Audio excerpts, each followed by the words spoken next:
sudah mulai memasuki dunia kerja gitu. Iya. Ya, sekarang kita lihat lagi beberapa itu untuk mereview ya. Di sini ada beberapa, kita lihat yang ini ya.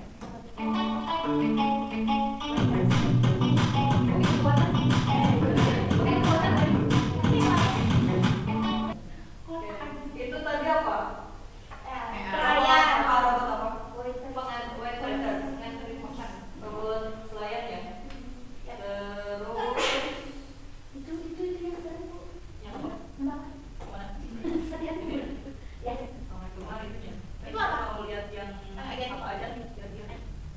Pada tahun 2030 nanti, mempunyai gaji di atas 50 juta per bulan sangat memungkinkan jika mau mempelajari sebuah skill, yaitu AI. Menurut riset terbaru di 2030, lapangan kerja akan dikuasai oleh profesional. Yang berbaliknya, Indonesia berlima di sebuah kita di bidang ini. Pertanyaannya, apakah kamu termasuk?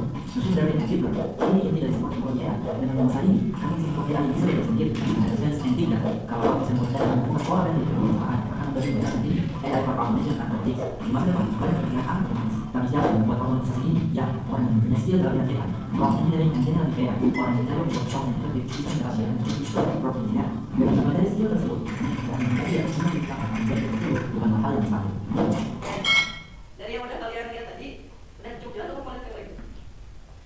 Nih, nanti di 2030, nah, di 2030 nanti bakalan ada yang namanya sekarang itu udah ada, cuma nanti mungkin nanti umumnya itu bakalan ada namanya pekerjaan prompt AI atau pembuat perintah untuk AI. Sekarang kalian pasti udah banyak pakai AI kan, misalnya mau kerjain tugas. Nah, itu biasanya yang kalian masukin apa? Soalnya langsung kan, plot sama soalnya. Nah, skill itu sebenarnya bisa dipelajari. Gimana dipelajarinya? Contoh, ini langsung ke Canva ya, kita masuk ke Canva tadi. Taruhnya Canva bisa buat apa aja? Banyak. Buat PowerPoint bisa. Terus, buat apa lagi? Buat sertifikat. Apa lagi? Jadi foto. Terus apa lagi? Bikin poster, ya kan? Bikin jurnal. Sekarang tuh Canva bisa bikin pembelajaran interaktif. Nah, ini apa AI seperti ini? Kita bisa bikin misalnya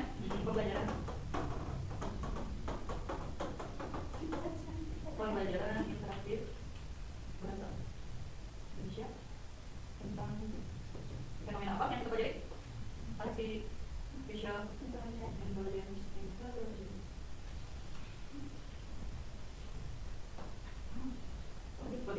Oke, kerjakan dulu ya.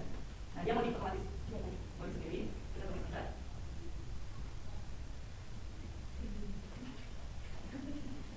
Ya, jadi bukan cuma yang jurusan informatika saja bisa bikin program ya. Karena kalau dulu yang belajar ya, asal yang belajar dari jurusannya masing-masing. Kayak di mana tuh? Saya berapa? Kita belajar komputer.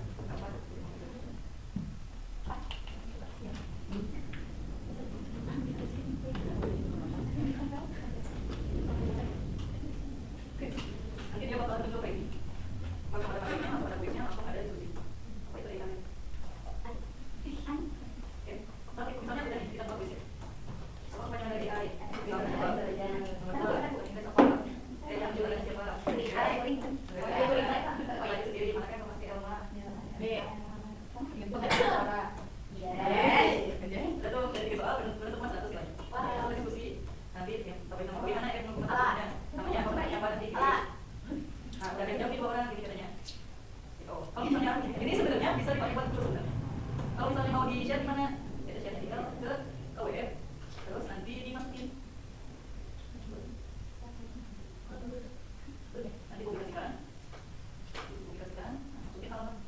Ya, ketik AI. Ketik masuk. Terus, udah, publikasikan.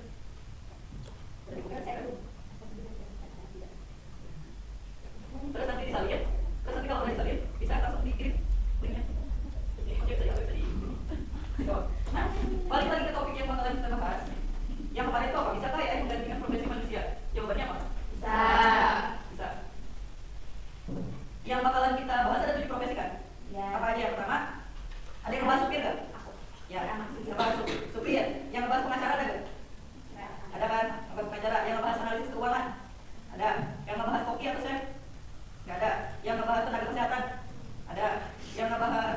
bangunan atau pekerja kasar? Ada nggak? Nggak ada. Yang membahas pegawai administrasi? Nggak ada. Kita bahas dulu ya AI dengan profesi manusia. Kita analisis dampak kecerdasan buatan pada 7 bidang profesional. Analisis dampak AI, membedah pengaruh AI pada pekerja esensial. Terus mempraktekkan keterampilan presentasi, menguasai seni validasi, presentasi yang efektif. Jadi nanti kalian yang mempresentasikan. Nah, terus yang mendengarkan itu tolong menyampaikan argumen logis dan kritis, menyampaikan pandangan yang terstruktur dan kuat. Lanjut, menguasai variasi presentasi. Nah, apa aja yang kalian perlu kuasai? Nanti ada suara, dari intonasi, volume, jeda dalam kalian berbicara, terus ada gerakan. Gerakannya yaitu bentuk tubuh, misalnya gestur, ekspresi wajah, terus kontak mata yang meyakinkan gitu. Misalnya kalian lihat terus ada, iya loh nanti misalnya di 2030 tuh pekerjaan pengacara tuh bakalan digantiin sama AI. Kenapa? Oke, terus media visual ini berarti tergantung dari poin-poin kalian ya. Terus interaksi, nah itu nanti bagian tanya jawabnya. Yang selanjutnya profesi tradisional ya, otomasi. Oke, ada supir atau transportasi yang seperti yang baru kita bahas kan nggak ada ya di mana? Yang di Cina, terus di mana lagi? Yang ada taksi online itu nggak ada supirnya? Di Cina, itu ada ya? Udah ada zaman sekarang gitu. Terus pengacara hukum sekarang tuh bukan lebih ke konsultasi ya, konsultasinya itu bukan ke pengacara hukum yang tidak ada, cuman nanti di masa yang datang. Analogi antara logika dan seni. Contoh analisis keuangan. Nah, analisis keuangan kayaknya apa dari teori pencermatan gigi, indeks penipuan, modelan risiko. Terus batasannya kesulitan memahami sentimen pasar, krisis masa depan yang tidak terduga. Koki atau chef misalnya apa? Produk koki untuk konsistensi rasa, manajemen inventaris, dan efisiensi akun. Batasannya risiko berkreasi, tidak memiliki pasar, dan tidak biasa. Ini contoh analisis keuangan yang ya. Ini contoh koki atau chef.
Kalian lagi diskusi tentang apa?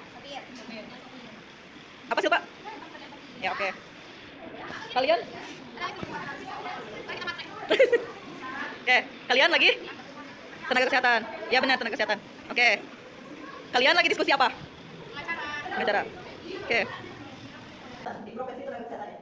Saya boleh sekarang. Assalamualaikum warahmatullahi wabarakatuh. Di sini kami akan mempresentasikan tentang peluang AI dapat memulihkan profesi tenaga kesehatan. Oke, alasannya? Alasannya AI menciptakan kesempatan dalam mendeteksi robot sudah menawarkan prestasi tinggi dan mengurangi resiko infeksi. AI membantu dalam monitoring kesehatan pasien secara real time dan personalisasi perawatan. Oke, faktanya langsung dijelasin aja contohnya. Nggak usah sesuai ini kok. AI dapat menggantikan fungsi-fungsi tertentu dalam tenaga kesehatan, membantu mendiagnosis penyakit, mendeteksi gejala dan lain-lain yang biasa dilakukan secara berulang oleh profesi kesehatan.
Nah ya, kalau gitu, kalau tidak ada yang ditanyakan, pembelajaran hari ini cukup sekian. Boleh dibereskan. Ya. Bukunya tolong dikumpulkan. Buku yang kalian tulis, Catatan. yang tadi kalian tulis, yang kalian cari, yang kalian tulis